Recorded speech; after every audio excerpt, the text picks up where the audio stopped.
നിലപാട് കടുപ്പിക്കുകയാണ് VD സതീശൻ.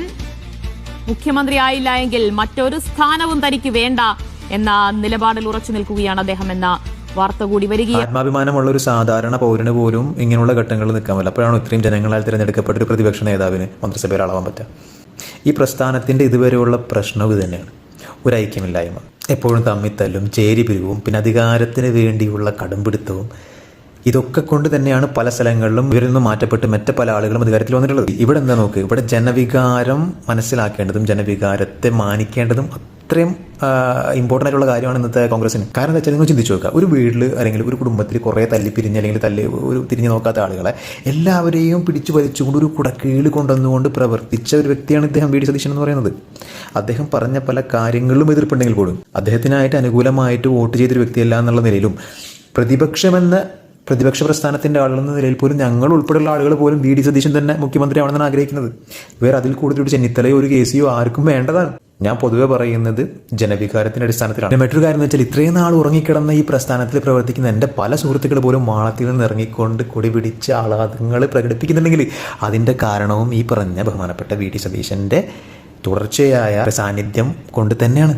ഒരിക്കലും ഇടതുപക്ഷ ജനാധിപത്യ മുന്നണിയിൽ നിന്നും ഭരണം നഷ്ടപ്പെട്ടത് ശരികേടായിട്ടുള്ള ഭരണം കാഴ്ചവെച്ചുകൊണ്ടല്ല.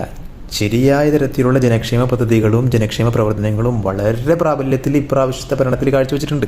പോരായ്മകളില്ല എന്നുള്ള വാദം എനിക്കില്ല, എന്നിരുന്നാൽ കൂടി പറയണം. പക്ഷേ ഇവിടെ എന്താ സംഭവിച്ചെന്ന് വെച്ച് കഴിഞ്ഞാൽ ജനപ്രതിനിധി എന്ന നിലയിൽ, ഒരു നേതാവ് എന്ന നിലയിൽ ജനങ്ങളിൽ എക്സ്പെക്റ്റേഷൻ ഉണ്ടാക്കുന്ന തരത്തിൽ ജനപ്രീതി നേടുന്ന തരത്തിലുള്ളൊരു പെരുമാറ്റം ഉണ്ടല്ലോ, ആ പെരുമാറ്റത്തിൽ പല ഭാഗങ്ങളിലായിട്ട് പാളിച്ച സംഭവിച്ചിട്ടുണ്ട്. പാളിച്ച പറ്റിയ പല വിഷയങ്ങളെയും മുൻനിർത്തി പ്രസന്റ് ചെയ്തുകൊണ്ട് ജനപ്രീതി നേടുന്ന തരത്തിൽ അതെങ്ങനെയാണ് കൈകാര്യം ചെയ്യേണ്ടതെന്നുള്ളത് കാഴ്ചവെച്ചുകൊണ്ടാണ് ബഹുമാനപ്പെട്ട VD സതീശൻ ഈ ഇലക്ഷനിൽ ജനപ്രീതി നേടിയെടുത്തത്. മറ്റൊരു കാര്യം എന്ന് പറഞ്ഞാൽ കോൺഗ്രസ് പ്രസ്ഥാനത്തിന്റെ വിശ്വാസ്യതയിലൊന്നുമല്ല ജനങ്ങൾ അവർ വോട്ട് ചെയ്തേക്കുന്നത്. കളിയാക്കാറുണ്ടല്ലോ ഇടതുപക്ഷ ജനാധിപത്യ മുന്നണി പിണറായിയിൽ ഒതുങ്ങിപ്പോയിന്ന്. അതേപോലത്തെ ഒരു സിസ്റ്റം തന്നെയാണ് ഇപ്പോൾ നടക്കുന്നത്. VD സതീശനിൽ ഒതുങ്ങിപ്പോയി. ഇപ്പം കിട്ടിയ 3 സീറ്റ് മാത്രമല്ല ഈ പറയുന്നത്, ഇന്ത്യയിലെ പല സംസ്ഥാനങ്ങളിലും കൊഴിഞ്ഞു പോയ പല വോട്ടുകൾ എടുത്ത് നോക്കിയാൽ പോലും മനസ്സിലാവും ഈ പറയുന്ന പിടിവാശിയും ഈ പറയുന്ന പൊരുത്തമില്ലായ്മയും അധികാരക്കൊതിയും ഒക്കെ തന്നെയാണ്. അപ്പോൾ അത് സോൾവ് ചെയ്യുക. അതുപോലെ തന്നെ മുഖ്യമന്ത്രി ബഹുമാനപ്പെട്ട VD സതീശൻ തന്നെ ആവണമെന്നാണ് റിക്വസ്റ്റ്. തോന്നിയ ആളുകളൊക്കെ പിടിച്ച് നിങ്ങൾ തീരുമാനമാണ്, ഹൈക്കമാൻഡ് തീരുമാനമാണെന്നൊക്കെ പറഞ്ഞിട്ട് മുഖ്യമന്ത്രി ആക്കിയ ജനങ്ങൾ ചോദിക്കും, what bro, this is very wrong bro.